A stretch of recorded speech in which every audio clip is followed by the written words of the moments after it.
परम पूज्य श्री आशुतोष महाराज जी की जय, सच्चे दरबार की जय। प्रिय साधकों, सत्य के जिज्ञासुओं, आज का यह क्षण कोई साधारण क्षण नहीं है।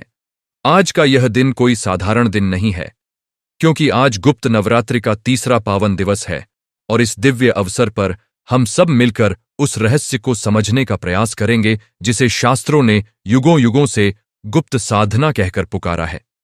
क्या आपने कभी सोचा है कि जब चैत्र और आषाढ़, अश्विन और माघ की नवरात्रियां इतनी धूमधाम से मनाई जाती हैं, इतने बड़े आयोजन होते हैं, इतनी भव्यता से मां भगवती का पूजन होता है, तो फिर यह गुप्त नवरात्रि क्यों? इसे गुप्त क्यों रखा गया?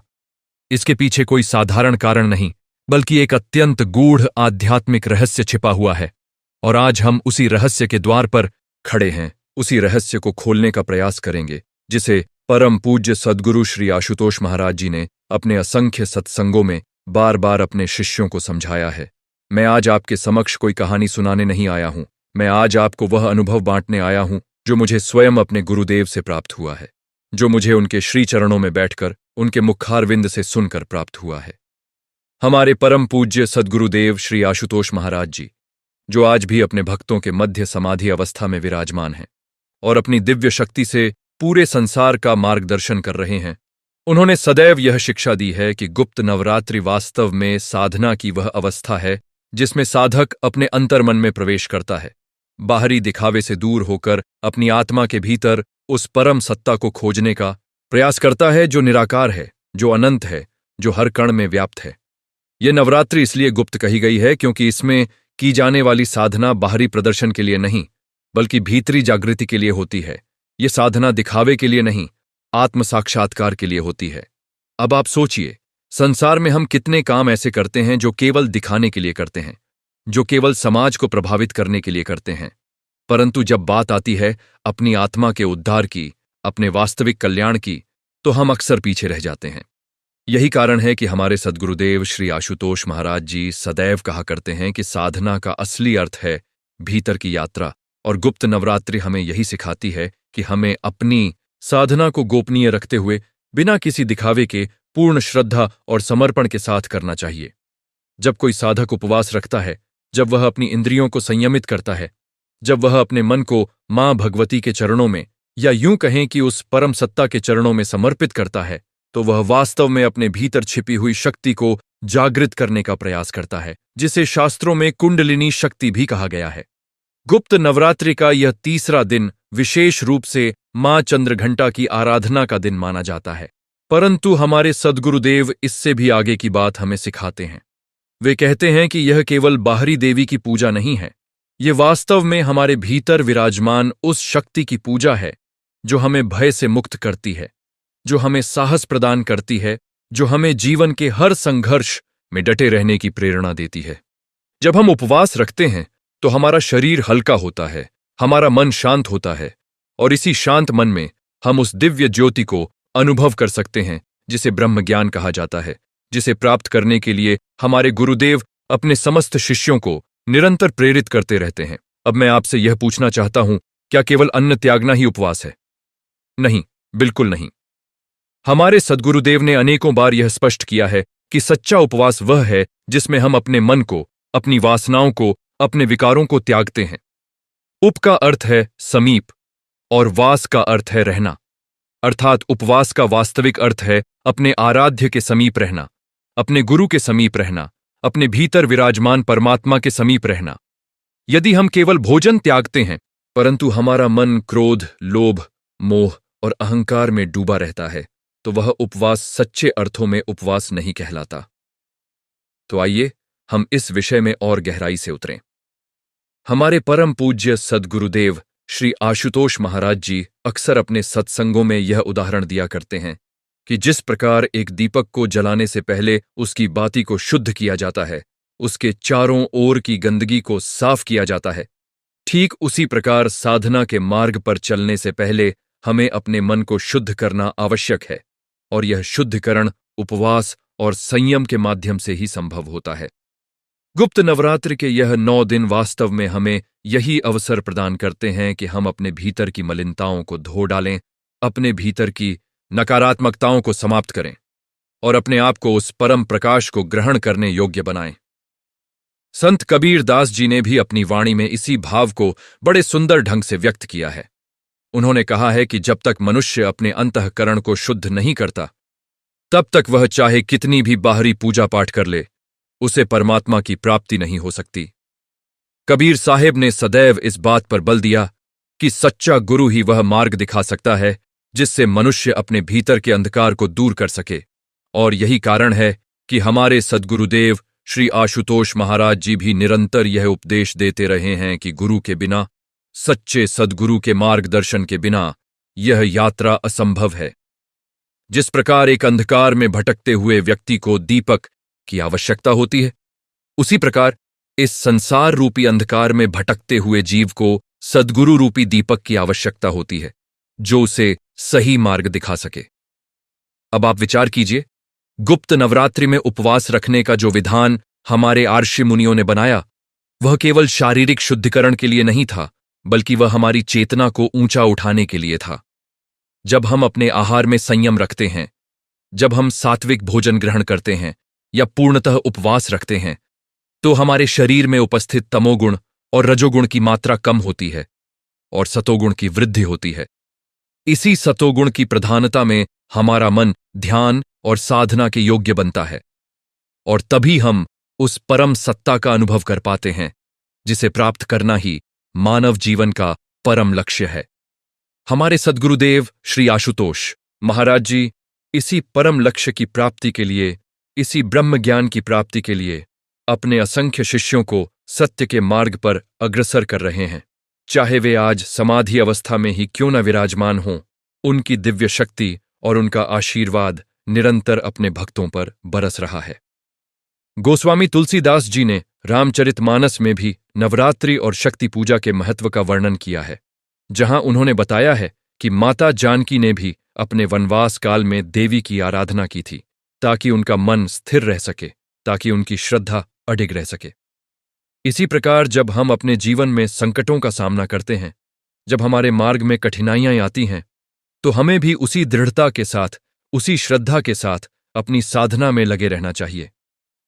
नवरात्रि हमें यही सिखाती है कि दुर्गा मां का स्वरूप केवल एक बाहरी देवी का स्वरूप नहीं है, बल्कि वह हमारे भीतर की उस शक्ति का प्रतीक है जो हमें हर परिस्थिति में विजयी बनाती है, जो हमें हर आसुरी प्रवृत्ति पर, चाहे वह क्रोध हो, लोभ हो, मोह हो, अहंकार हो, विजय दिलाती है। हमारे सद्गुरुदेव अक्सर यह भी समझाया करते हैं कि दुर्गा शब्द का अर्थ ही है वह शक्ति जो दुर्गति को हरने वाली है, जो कठिनतम संकटों से भी हमें बाहर निकालने में सक्षम है। परंतु यह शक्ति हमें तभी प्राप्त हो सकती है जब हम अपने अहंकार को त्यागें, जब हम अपने मैं के भाव को समाप्त करें और स्वयं को पूर्ण रूप से अपने सद्गुरु के चरणों में समर्पित कर दें। यही वह गुप्त रहस्य है जिसे गुप्त नवरात्रि हमें सिखाती है। समर्पण का रहस्य, संयम का रहस्य और आत्मशुद्धिकरण का रहस्य। मीराबाई जी का जीवन भी हमें यही शिक्षा देता है, जिन्होंने अपना संपूर्ण जीवन अपने आराध्य के चरणों में समर्पित कर दिया, जिन्होंने संसार की समस्त वासनाओं का त्याग करके केवल भक्ति के मार्ग को चुना। मीराबाई कहा करती थीं कि जिसने एक बार अपने प्रियतम को पहचान लिया, उसके लिए संसार के समस्त सुख वैभव तुच्छ हो जाते हैं। यही भाव हमें गुप्त नवरात्रि के इन 9 दिनों में विकसित करना है। अपने सद्गुरु के प्रति, अपने आराध्य के प्रति उसी अटूट श्रद्धा को जागृत करना है जो मीराबाई के हृदय में थी। अब मैं आपको एक और महत्वपूर्ण पहलू के बारे में बताना चाहता हूं, जो हमारे सद्गुरुदेव श्री आशुतोष महाराज जी ने बार बार अपने सत्संगों में स्पष्ट किया है। वे कहते हैं कि उपवास और साधना का यह गुप्त काल केवल 9 दिनों तक सीमित नहीं रहना चाहिए, बल्कि यह हमारे संपूर्ण जीवन की दिशा बदलने वाला होना चाहिए। जिस प्रकार एक बीज को अंकुरित होने के लिए अनुकूल वातावरण चाहिए, अंधकार चाहिए, नमी चाहिए, गोपनीयता चाहिए, ठीक उसी प्रकार हमारे भीतर की आध्यात्मिक चेतना को भी अंकुरित होने के लिए गोपनीयता चाहिए, एकांत चाहिए। और यही कारण है कि यह साधना गुप्त रूप से करने का विधान बनाया गया। यदि हम अपनी साधना का ढिंढोरा पीटते फिरें, यदि हम अपने उपवास और अपने त्याग को दिखावे का साधन बना लें, तो वह साधना फलीभूत नहीं होती, बल्कि उसका आध्यात्मिक प्रभाव क्षीण हो जाता है। गुरु नानक देव जी ने भी अपनी वाणी में इसी बात पर बल दिया है कि सच्ची भक्ति वही है जो निष्काम भाव से की जाए, जिसमें किसी प्रकार की कामना न हो, किसी प्रकार का दिखावा न हो। उन्होंने सिखाया कि परमात्मा की प्राप्ति के लिए बाहरी आडंबर की नहीं, बल्कि हृदय की सच्चाई की आवश्यकता होती है। हमारे सद्गुरुदेव भी सदैव यही उपदेश देते हैं कि साधक को चाहिए कि वह अपनी साधना को गुप्त रखे, अपने त्याग को गुप्त रखे और केवल अपने सद्गुरु के समक्ष, अपने अंतर्मन में उस परम सत्ता के समक्ष अपनी सच्चाई को प्रकट करे। अब यहां एक प्रश्न उठता है कि आखिर यह चंद्रघंटा माता का स्वरूप, जिनकी आराधना आज के दिन की जाती है, हमें क्या सिखाता है? माता चंद्रघंटा का स्वरूप शांति और वीरता दोनों का प्रतीक है। उनके मस्तक पर घंटे के आकार का अर्धचंद्र सुशोभित है और उनका स्वरूप युद्ध के लिए सन्नद्ध होते हुए भी करुणा से परिपूर्ण है। हमारे सद्गुरुदेव इस स्वरूप की व्याख्या करते हुए कहते हैं कि यह हमें सिखाता है कि साधक को अपने भीतर एक साथ दो गुण विकसित करने चाहिए, एक तो कोमलता, करुणा और प्रेम का भाव, और दूसरा अपने विकारों के विरुद्ध, अपनी बुराइयों के विरुद्ध युद्ध करने का साहस।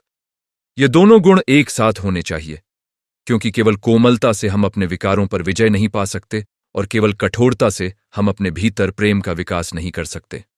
सूरदास जी, जो कृष्ण भक्ति की धारा के महान संत हुए हैं, उन्होंने भी अपने पदों में इसी समर्पण और प्रेम के भाव को व्यक्त किया है। सूरदास जी अंधे थे, परंतु उनकी अंतर्दृष्टि इतनी प्रबल थी कि उन्होंने अपने आराध्य के स्वरूप का ऐसा वर्णन किया जो आज भी अद्वितीय माना जाता है।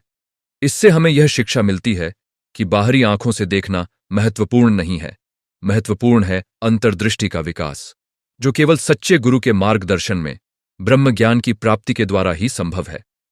हमारे सद्गुरुदेव श्री आशुतोष महाराज जी अपने शिष्यों को यही ब्रह्म ज्ञान प्रदान करते हैं, जिससे उनकी अंतर्दृष्टि खुलती है, जिससे वे इस संसार के मोह माया से परे उस परम सत्य को देखने में सक्षम हो जाते हैं। अब मैं आपको एक और गूढ़ बात बताना चाहता हूं। हमारे शास्त्रों में यह भी वर्णन आता है कि गुप्त नवरात्रि विशेष रूप से तांत्रिक साधकों और योगियों के लिए अत्यंत महत्वपूर्ण मानी जाती है, क्योंकि इस काल में की गई साधना का फल शीघ्र और प्रबल होता है। परंतु हमारे सद्गुरुदेव इस बात पर सचेत भी करते हैं कि साधना का उद्देश्य कभी भी सांसारिक सिद्धियों की प्राप्ति नहीं होना चाहिए। अनेक लोग साधना इसलिए करते हैं कि उन्हें कोई विशेष शक्ति प्राप्त हो जाए, कोई चमत्कारिक सिद्धि मिल जाए, परंतु यह मार्ग भटकाव का मार्ग है। सच्ची साधना का उद्देश्य केवल और केवल आत्म साक्षात्कार होना चाहिए, केवल परमात्मा की प्राप्ति होनी चाहिए, और यही शिक्षा हमारे सद्गुरुदेव निरंतर अपने शिष्यों को देते रहे हैं। भगवद गीता में भी भगवान श्री कृष्ण ने अर्जुन को यही उपदेश दिया है कि फल की इच्छा किए बिना कर्म करना चाहिए, निष्काम भाव से साधना करनी चाहिए। जब हम गुप्त नवरात्रि में उपवास रखते हैं, जब हम माता की आराधना करते हैं, तो हमारा भाव यह नहीं होना चाहिए कि हमें इससे क्या प्राप्त होगा, बल्कि हमारा भाव यह होना चाहिए कि हम अपने अहंकार को कैसे विसर्जित करें, अपने मैं को कैसे मिटाएं और स्वयं को पूर्ण रूप से उस दिव्य शक्ति के प्रति समर्पित कर दें।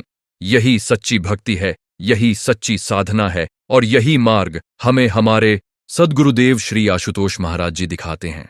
आगे बढ़ते हुए मैं आपको बताना चाहता हूं कि उपवास के दौरान मन में उठने वाले विचारों का प्रबंधन कैसे किया जाए। यह बहुत ही स्वाभाविक है कि जब हम अन्न त्यागते हैं तो हमारा मन चंचल हो जाता है, हमारे भीतर तरह तरह के विचार उठने लगते हैं, और यह चंचलता कोई असामान्य बात नहीं है, बल्कि यह इस बात का प्रमाण है कि हमारा मन अभी भी संसार की वासनाओं से पूर्णतः मुक्त नहीं हुआ है। हमारे सद्गुरुदेव श्री आशुतोष महाराज जी इस विषय पर अत्यंत सरल किंतु गहन उपाय बताते हैं। वे कहते हैं कि जब भी मन में कोई विचार उठे, जब भी कोई वासना सिर उठाए, तो साधक को चाहिए कि वह तुरंत अपने मन को अपने सद्गुरु के स्वरूप में, अपने इष्ट के नाम में लगा दे। मन को खाली नहीं छोड़ना चाहिए, क्योंकि खाली मन ही शैतान का घर बनता है, ऐसा हमारे बुजुर्ग भी कहा करते थे। जब हम अपने मन को निरंतर नाम स्मरण में, सुमिरन में लगाए रखते हैं, तो धीरे धीरे वह चंचलता स्वतः शांत होने लगती है और हमारा मन एकाग्र होने लगता है। यह भी एक अत्यंत सुंदर बात है कि हमारे शास्त्रों में उपवास के साथ साथ जप और सुमिरन का भी विधान बताया गया है। केवल अन्न त्याग देने से साधना पूर्ण नहीं होती, बल्कि उस समय को सद्गुरु के नाम स्मरण में, उनकी वाणी के श्रवण में और उनके द्वारा प्रदत्त उपदेशों के मनन में लगाना चाहिए। हमारे सद्गुरुदेव श्री आशुतोष महाराज जी ने अपने असंख्य प्रवचनों में यह बात बार बार दोहराई है कि सुमिरन ही वह नौका है जो हमें इस संसार सागर से पार लगा सकती है। जिस प्रकार एक डूबता हुआ व्यक्ति किसी सहारे की तलाश करता है, ठीक उसी प्रकार इस माया के सागर में डूबते हुए जीव को सद्गुरु के नाम रूपी सहारे की आवश्यकता होती है। उपनिषदों में भी इसी नाम स्मरण और ध्यान की महिमा का वर्णन मिलता है। कठोपनिषद में यम और नचिकेता के संवाद में यह स्पष्ट किया गया है कि आत्मा को जानने का मार्ग इंद्रियों के बाहर की ओर भागने से नहीं, बल्कि भीतर की ओर मुड़ने से प्राप्त होता है। नचिकेता ने संसार के समस्त सुख वैभव को ठुकरा दिया और केवल आत्मज्ञान की याचना की, क्योंकि वह जानता था कि क्षणभंगुर सुख कभी भी शाश्वत आनंद नहीं दे सकते। यही शिक्षा हमारे सद्गुरुदेव भी हमें देते हैं कि इस संसार के भोग विलास में उलझने के बजाय हमें उस शाश्वत सत्य की खोज में लगना चाहिए, जो एक बार प्राप्त हो जाए तो फिर कभी नष्ट नहीं होता। अब मैं आपको गुप्त नवरात्रि के इस पावन अवसर पर एक और महत्वपूर्ण शिक्षा देना चाहता हूं, जो हमारे सद्गुरुदेव ने अपने शिष्यों को समय समय पर दी है। वे कहते हैं कि साधना के मार्ग में सबसे बड़ी बाधा है हमारा अहंकार, हमारा यह भाव कि मैं यह कर रहा हूं, मैं वह कर रहा हूं। जब तक यह कर्तापन का भाव बना रहता है, तब तक साधक पूर्ण समर्पण नहीं कर पाता। हमारे सद्गुरुदेव इस अहंकार को समाप्त करने के लिए यह उपाय बताते हैं कि साधक को प्रत्येक कार्य करते समय यह भाव रखना चाहिए कि यह मेरे सद्गुरु की कृपा से हो रहा है, यह मेरे इष्ट की इच्छा से हो रहा है, मैं तो केवल निमित्त मात्र हूं। जब यह भाव दृढ़ हो जाता है तो अहंकार स्वतः क्षीण होने लगता है और साधक की चेतना विस्तृत होने लगती है। तुलसीदास जी ने भी रामचरितमानस में इसी समर्पण के भाव को अत्यंत सुंदर ढंग से चित्रित किया है, जहां उन्होंने स्वयं को श्रीराम का दास कहा है और अपने संपूर्ण जीवन को उनके चरणों में समर्पित कर दिया है। तुलसीदास जी का यह भाव हमें सिखाता है कि जब हम अपने आप को पूर्ण रूप से अपने आराध्य के, अपने सद्गुरु के चरणों में समर्पित कर देते हैं, तो फिर हमारी कोई अपनी इच्छा नहीं रहती, कोई अपनी कामना नहीं रहती, और यही अवस्था वास्तविक शांति और आनंद की अवस्था है। गुप्त नवरात्रि के इस तीसरे दिन मैं आपसे यह आग्रह करना चाहता हूं कि आप अपने जीवन में इस समर्पण के भाव को विकसित करने का प्रयास करें। अपने उपवास को केवल एक धार्मिक रस्म न समझें, बल्कि इसे अपने आध्यात्मिक विकास का एक साधन बनाएं। जब भी आप भोजन का त्याग करें तो साथ ही अपने भीतर के क्रोध का भी त्याग करने का प्रयास करें, अपने भीतर के लोभ का भी त्याग करने का प्रयास करें, अपने भीतर की ईर्ष्या और द्वेष का भी त्याग करने का प्रयास करें। यही सच्चा उपवास है, यही वह उपवास है जिसकी महिमा हमारे शास्त्रों में गाई गई है, और यही वह मार्ग है जिस पर चलकर हम अपने सद्गुरुदेव श्री आशुतोष महाराज जी की कृपा के सच्चे अधिकारी बन सकते हैं। अब मैं आपको बताना चाहता हूं कि हमारे सद्गुरुदेव के सान्निध्य में रहकर उनके शिष्यों ने किस प्रकार अपने जीवन में परिवर्तन का अनुभव किया है।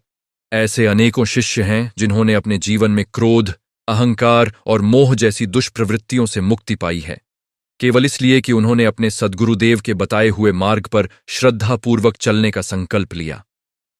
कोई शिष्य ऐसा था जो वर्षों तक क्रोध के वशीभूत होकर अपने परिवार में कलह उत्पन्न करता रहता था, परंतु जब उसने ब्रह्मज्ञान की प्राप्ति की, जब उसने सद्गुरुदेव के सत्संगों को अपने जीवन का आधार बनाया, तो धीरे धीरे उसके भीतर की वह अग्नि शांत होने लगी और वह अपने परिवार के लिए शांति का स्रोत बन गया। ये कोई चमत्कार नहीं है, ये केवल सुमिरन और सत्संग की महिमा है जो हमारे सद्गुरुदेव निरंतर अपने भक्तों को प्रदान करते रहे हैं। इसी प्रकार अनेक शिष्य ऐसे भी हैं जो संसार के भौतिक सुखों की दौड़ में इतने उलझे हुए थे कि उन्हें अपने जीवन का वास्तविक उद्देश्य ही विस्मृत हो गया था। धन कमाना, पद प्राप्त करना, समाज में प्रतिष्ठा बनाना, यही उनके जीवन का एकमात्र लक्ष्य बन गया था। परंतु जब उन्हें सद्गुरुदेव के सत्संग सुनने का सौभाग्य प्राप्त हुआ, जब उन्होंने यह समझा कि यह संसार क्षणभंगुर है, यह धन वैभव साथ नहीं जाने वाला, तो उनके जीवन की दिशा ही बदल गई। उन्होंने यह समझा कि वास्तविक संपत्ति तो आत्मज्ञान है, वास्तविक वैभव तो ब्रह्मज्ञान की प्राप्ति है, और इसी समझ के साथ उन्होंने अपने जीवन को नई दिशा दी। हमारे सद्गुरुदेव श्री आशुतोष महाराज जी अक्सर यह भी समझाया करते हैं कि गृहस्थ जीवन में रहते हुए भी साधना संभव है, संन्यास लेने की आवश्यकता नहीं है। उन्होंने सदैव यह शिक्षा दी है कि व्यक्ति अपने घर गृहस्थी को संभालते हुए, अपने कर्तव्यों का पालन करते हुए भी अपने भीतर वैराग्य का भाव रख सकता है, अपनी साधना को जारी रख सकता है।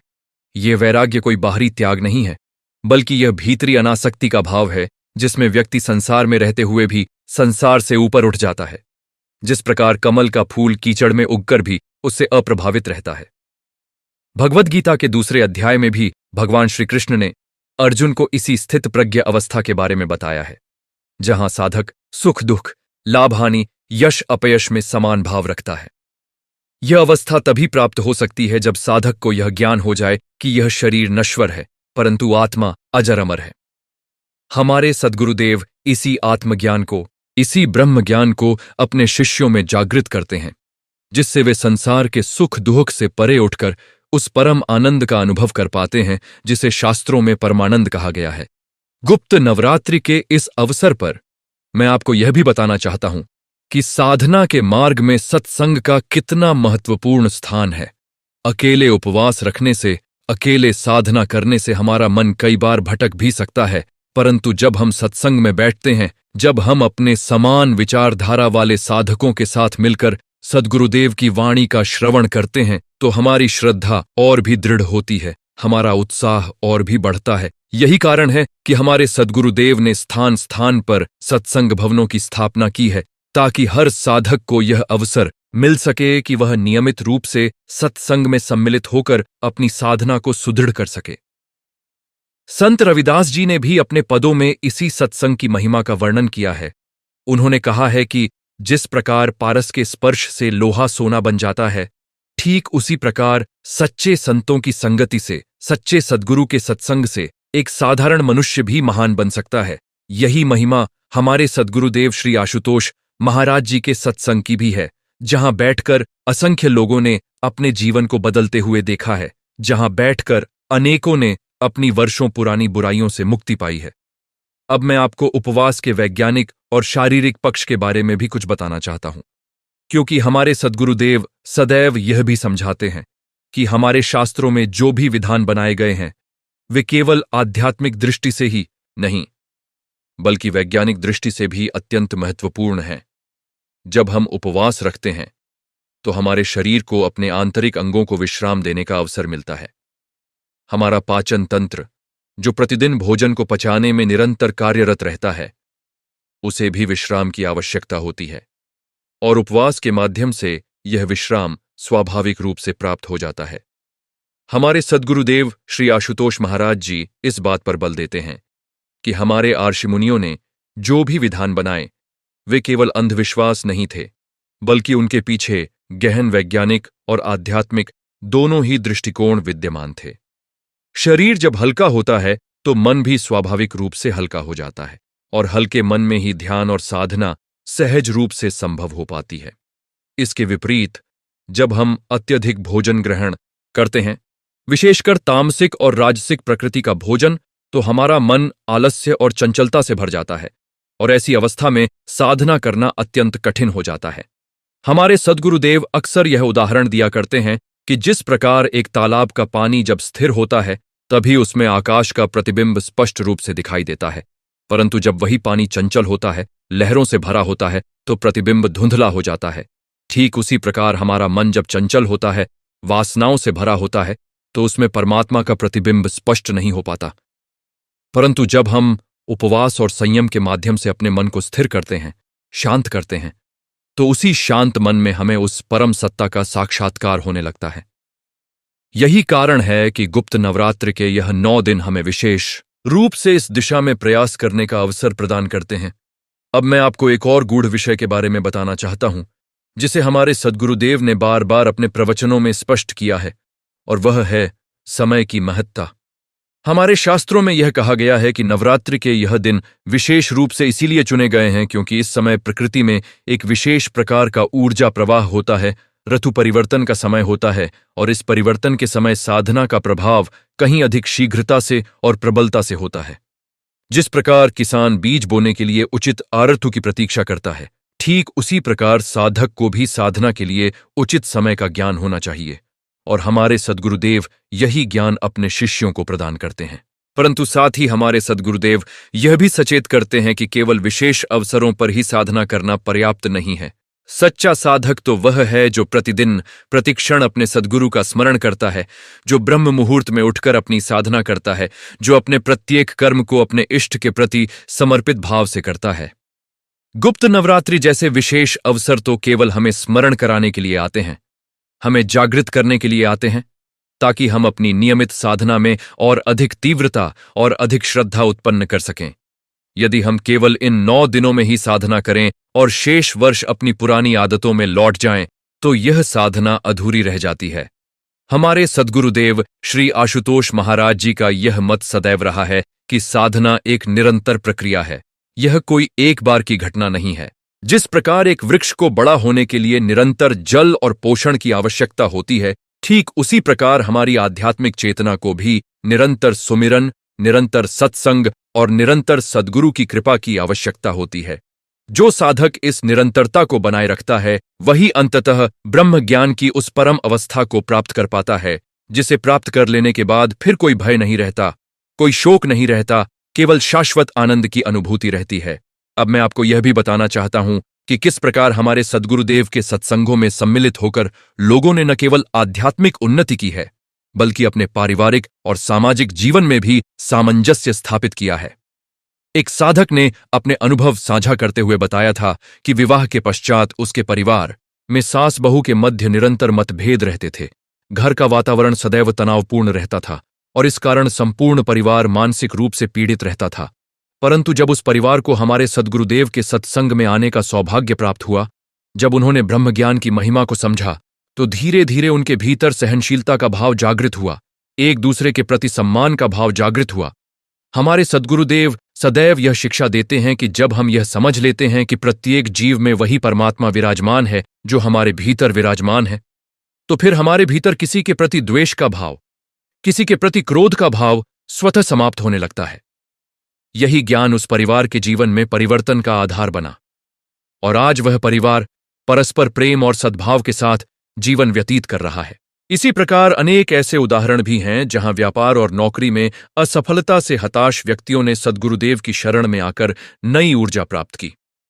हमारे सद्गुरुदेव सदैव यह समझाते हैं कि सांसारिक सफलता और असफलता हमारे कर्मों का ही परिणाम है, परंतु जब साधक अपने कर्मों को निष्काम भाव से करना सीख जाता है, जब वह फल की चिंता किए बिना अपना कर्तव्य पालन करता है, तो उसके भीतर की वह बेचैनी, वह अशांति समाप्त हो जाती है जो असफलता के भय से उत्पन्न होती है। ऐसे अनेकों शिष्य हैं जिन्होंने यह अनुभव किया है कि जब उन्होंने अपने कार्यों को सद्गुरुदेव के प्रति समर्पित भाव से करना आरंभ किया, तो न केवल उनकी मानसिक शांति बढ़ी, बल्कि उनके कार्यों में भी स्वाभाविक रूप से सफलता मिलने लगी, क्योंकि उनका मन अब भय और चिंता से मुक्त होकर पूर्ण एकाग्रता के साथ कार्य कर पाता था। गुप्त नवरात्रि के इस पावन अवसर पर मैं आपसे यह भी कहना चाहता हूं कि माता की यह 9 दिवसीय आराधना हमें नारी शक्ति के सम्मान की भी शिक्षा देती है। जिस समाज में नारी का सम्मान नहीं होता, उस समाज में देवी की पूजा भी अधूरी मानी जाती है। हमारे सद्गुरुदेव अक्सर यह उपदेश देते हैं कि प्रत्येक स्त्री में उसी शक्ति का अंश विद्यमान है जिसकी हम आराधना करते हैं, और इसलिए हमें अपने घर की स्त्रियों का, अपनी माता, बहन, पत्नी और पुत्री का सदैव सम्मान करना चाहिए। यह सम्मान ही वास्तविक नवरात्रि पूजन का सार है। अन्यथा केवल कलश स्थापना और मूर्ति पूजन तक सीमित रह जाना साधना का वास्तविक उद्देश्य पूर्ण नहीं करता। अब मैं आपको यह भी बताना चाहता हूं कि साधना के मार्ग में गुरु और शिष्य के मध्य जो संबंध होता है, वह संसार के किसी भी अन्य संबंध से भिन्न और श्रेष्ठ होता है। माता पिता हमें केवल यह शरीर प्रदान करते हैं, परंतु सद्गुरु हमें आत्मज्ञान प्रदान करते हैं, हमें उस शाश्वत जीवन की ओर अग्रसर करते हैं जो मृत्यु के पश्चात भी समाप्त नहीं होता। हमारे सद्गुरुदेव श्री आशुतोष महाराज जी अपने शिष्यों के लिए ठीक उसी प्रकार हैं जैसे एक माँ अपने बालक के लिए होती है, सदैव उनके कल्याण की चिंता करते हुए, सदैव उन्हें सही मार्ग की ओर अग्रसर करते हुए। भले ही आज वे समाधि अवस्था में विराजमान हैं, परंतु उनकी दिव्य चेतना, उनकी कृपा दृष्टि निरंतर अपने प्रत्येक शिष्य पर बरस रही है, और जो भी शिष्य श्रद्धा और विश्वास के साथ उनका स्मरण करता है, उसे निश्चित रूप से उनकी कृपा का अनुभव होता है। संत तुकाराम जी ने भी अपने अभंगों में गुरु की महिमा का वर्णन करते हुए कहा है कि गुरु ही वह नाव है जो हमें इस भवसागर से पार लगाती है। गुरु के बिना यह यात्रा असंभव है। यही भाव हमारे सद्गुरुदेव के प्रति भी होना चाहिए। यह दृढ़ विश्वास होना चाहिए कि वे ही हमारे एकमात्र सहारे हैं। वे ही हमें इस जन्म मरण के चक्र से मुक्ति दिला सकते हैं। गुप्त नवरात्रि के यह पावन दिन हमें यही स्मरण कराने आए हैं कि हमें अपनी श्रद्धा को और सुदृढ़ करना है, अपने समर्पण को और गहन करना है। अब मैं आपको बताना चाहता हूं कि किस प्रकार माता के 9 स्वरूपों में से प्रत्येक स्वरूप हमें जीवन का एक विशेष पाठ सिखाता है। और आज के दिन माता चंद्रघंटा से हमें क्या विशेष सीख लेनी चाहिए। माता चंद्रघंटा के इस स्वरूप से हमें जो सबसे बड़ी सीख मिलती है वह यह है कि साधक के जीवन में शांति और साहस का संतुलन होना अत्यंत आवश्यक है। और इस संदर्भ में मुझे एक अत्यंत भावपूर्ण प्रसंग स्मरण आता है जो हमारे ही एक शिष्य के जीवन से जुड़ा हुआ है और जिसे मैं आज आपके समक्ष रखना चाहता हूं, ताकि आप स्वयं अनुभव कर सकें कि किस प्रकार सद्गुरुदेव की कृपा और शिक्षा किसी भी व्यक्ति के जीवन को पूर्णतः रूपांतरित कर सकती है।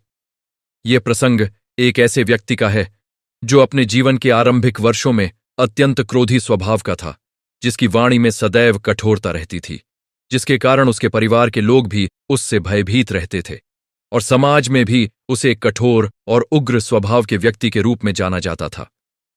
उसके जीवन में न शांति थी, न संतोष था, केवल निरंतर असंतोष और आक्रोश की अग्नि जलती रहती थी, जो न केवल उसे स्वयं जलाती थी बल्कि उसके संपर्क में आने वाले प्रत्येक व्यक्ति को भी झुलसा देती थी। एक दिन संयोगवश वह व्यक्ति अपने किसी मित्र के आग्रह पर हमारे सद्गुरुदेव श्री आशुतोष महाराज जी के सत्संग में सम्मिलित होने पहुंचा। उसका मन इस सत्संग में जाने के लिए बिल्कुल तैयार नहीं था। वह तो केवल अपने मित्र के आग्रह को टाल न सकने के कारण वहां पहुंचा था और उसके मन में यह भाव था कि यह सब केवल समय की बर्बादी है, यह सब केवल कुछ लोगों का भावनात्मक भ्रम है। परंतु जब वह सत्संग स्थल पर बैठा, जब उसने हमारे सद्गुरुदेव की वाणी को सुनना आरंभ किया, तो धीरे धीरे उसके भीतर कुछ ऐसा घटित होने लगा जिसे वह स्वयं भी समझ नहीं पा रहा था। सद्गुरुदेव ने उस दिन ठीक इसी विषय पर, क्रोध और अहंकार के विषय पर, इतनी गहराई से और इतनी सरलता से बात की कि उस व्यक्ति को ऐसा प्रतीत हुआ जैसे सद्गुरुदेव केवल उसी को संबोधित कर रहे हों, जैसे उन्हें उसके हृदय की संपूर्ण स्थिति का ज्ञान हो। उसकी आंखों से अनायास ही अश्रु प्रवाहित होने लगे और उसके भीतर वर्षों से जमा हुआ वह क्रोध, वह आक्रोश धीरे धीरे पिघलने लगा। उस दिन के पश्चात उस व्यक्ति ने नियमित रूप से सत्संग में आना आरंभ किया और जब उसे ब्रह्मज्ञान की प्राप्ति हुई, जब उसने अपनी साधना को गंभीरता से अपनाया, तो उसके जीवन में जो परिवर्तन आया वह अकल्पनीय था। जो व्यक्ति पहले छोटी छोटी बातों पर क्रोधित हो जाता था, वही व्यक्ति अब बड़ी से बड़ी विपत्ति में भी शांत और स्थिर बना रहता था। उसके परिवार के लोग जो पहले उससे भयभीत रहते थे, अब उसके सान्निध्य में शांति का अनुभव करने लगे। उसकी पत्नी ने एक बार अत्यंत भावविह्वल होकर यह कहा था कि विवाह के इतने वर्षों में उसने अपने पति के मुख पर जो शांति और स्नेह का भाव आज देखा है, वह पहले कभी नहीं देखा था और यह सब केवल सद्गुरुदेव की कृपा और ब्रह्मज्ञान की महिमा के कारण संभव हुआ था। यह प्रसंग हमें यह सिखाता है कि माता चंद्रघंटा का जो स्वरूप शांति और साहस का प्रतीक है, वह वास्तव में हमारे सद्गुरुदेव की शिक्षाओं में साकार होता है। जिस प्रकार माता ने अपने भीतर कोमलता और वीरता दोनों को धारण किया है, ठीक उसी प्रकार सद्गुरुदेव भी अपने शिष्यों को यह सिखाते हैं कि साधक को अपने भीतर करुणा भी रखनी चाहिए और अपने विकारों के विरुद्ध युद्ध करने का साहस भी रखना चाहिए। यह प्रसंग यह भी सिद्ध करता है कि परिवर्तन कितना भी कठिन प्रतीत हो, सद्गुरु की कृपा और ब्रह्मज्ञान की शक्ति से वह अवश्य संभव है, चाहे व्यक्ति का स्वभाव कितना भी दृढ़ और कठोर क्यों न हो। एक और प्रसंग मुझे स्मरण आता है जो एक ऐसी माता के जीवन से जुड़ा हुआ है जिसने अपने पुत्र की असाध्य बीमारी के समय अपने विश्वास को कभी नहीं छोड़ा। जब चिकित्सकों ने भी आशा छोड़ दी थी, जब परिवार के सभी सदस्य निराश हो चुके थे, उस माता ने अपने सद्गुरुदेव के प्रति अपनी श्रद्धा को अडिग रखा, नियमित रूप से सुमिरन करती रही, सत्संग की वाणी को अपने हृदय में धारण करती रही। उसने कभी यह शिकायत नहीं की कि परमात्मा ने उसके साथ अन्याय किया है, बल्कि उसने यह भाव रखा कि जो भी हो रहा है वह सद्गुरुदेव की इच्छा से हो रहा है और उसमें भी अवश्य कोई कल्याणकारी उद्देश्य निहित होगा। यह वह श्रद्धा थी, यह वह समर्पण था जिसने उस माता को उस कठिन समय में भी मानसिक रूप से स्थिर और शांत बनाए रखा, और यही स्थिरता अंततः संपूर्ण परिवार के लिए एक संबल बनी। इस प्रसंग से हमें यह शिक्षा मिलती है कि जीवन में आने वाली विपत्तियां हमारी परीक्षा का माध्यम होती हैं, और जो साधक अपने सद्गुरु के प्रति अपनी श्रद्धा को इन विपत्तियों के समय भी अडिग रखता है, वही सच्चा साधक कहलाने का अधिकारी होता है। गुप्त नवरात्रि के यह पावन दिन हमें यही सिखाने आए हैं कि हमारी श्रद्धा केवल सुख के समय में ही नहीं, बल्कि दुख के समय में भी वैसी ही अडिग रहनी चाहिए, जैसे माता चंद्रघंटा का स्वरूप युद्ध के समय भी अपनी करुणा को नहीं छोड़ता। अब मैं आपको एक और अत्यंत भावपूर्ण प्रसंग बताना चाहता हूं, जो हमें यह समझने में सहायता करेगा कि किस प्रकार सद्गुरु की कृपा किसी भी परिस्थिति में अपने शिष्य का साथ नहीं छोड़ती। यह प्रसंग एक ऐसे युवक से संबंधित है जो अपने जीवन में अत्यंत निराशा और हताशा के दौर से गुजर रहा था। पढ़ाई में असफलता, नौकरी न मिलने की चिंता और समाज के ताने, इन सभी बातों ने उसके मन को इतना विचलित कर दिया था कि वह अपने जीवन को समाप्त करने के विचार तक पहुंच गया था। उसके भीतर यह भाव इतना गहरा हो गया था कि उसे अपने जीवन में कोई भी प्रकाश की किरण दिखाई नहीं दे रही थी। चारों ओर केवल अंधकार ही अंधकार प्रतीत हो रहा था। परंतु उस निराशा के अंधकारमय क्षण में उसकी माता ने, जो स्वयं हमारे सद्गुरुदेव की श्रद्धावान शिष्या थीं, उसे सत्संग सुनने का आग्रह किया और अपने पुत्र को समझाया कि जीवन में कोई भी समस्या इतनी बड़ी नहीं होती जिसका समाधान न हो, केवल आवश्यकता है सही मार्गदर्शन की। उस युवक ने अनमने भाव से ही सत्संग सुनना आरंभ किया, परंतु जैसे जैसे वह हमारे सद्गुरुदेव की वाणी सुनता गया, वैसे वैसे उसके भीतर एक नई ऊर्जा का संचार होने लगा। सद्गुरुदेव ने अपने प्रवचन में यह समझाया कि यह मानव जीवन अत्यंत दुर्लभ है। यह 84 लाख योनियों में भटकने के पश्चात प्राप्त होता है, और इस जीवन को क्षणिक असफलताओं के कारण नष्ट कर देना कितना बड़ा अज्ञान है। उन्होंने यह भी समझाया कि सांसारिक सफलता और असफलता तो आती जाती रहती है, यह तो जीवन के स्वाभाविक अंग हैं, परंतु जो व्यक्ति अपने भीतर सद्गुरु की शक्ति को, ब्रह्मज्ञान की शक्ति को धारण कर लेता है, वह किसी भी परिस्थिति में विचलित नहीं होता। यह सुनकर उस युवक के हृदय में जैसे कोई दिव्य प्रकाश प्रवेश कर गया और उसके भीतर जीवन के प्रति नई आशा जागृत हुई। आगे चलकर उस युवक ने ब्रह्मज्ञान की प्राप्ति की, नियमित सुमिरन और सत्संग को अपने जीवन का अभिन्न अंग बनाया, और धीरे धीरे उसके जीवन में सकारात्मक परिवर्तन आने लगे। उसने अपनी असफलताओं से सीखना आरंभ किया, निष्काम भाव से अपने प्रयासों में जुटा रहा, और अंततः उसे न केवल उपयुक्त रोजगार प्राप्त हुआ, बल्कि उसके भीतर वह मानसिक दृढ़ता भी विकसित हुई जो जीवन की किसी भी चुनौती का सामना करने में सक्षम थी।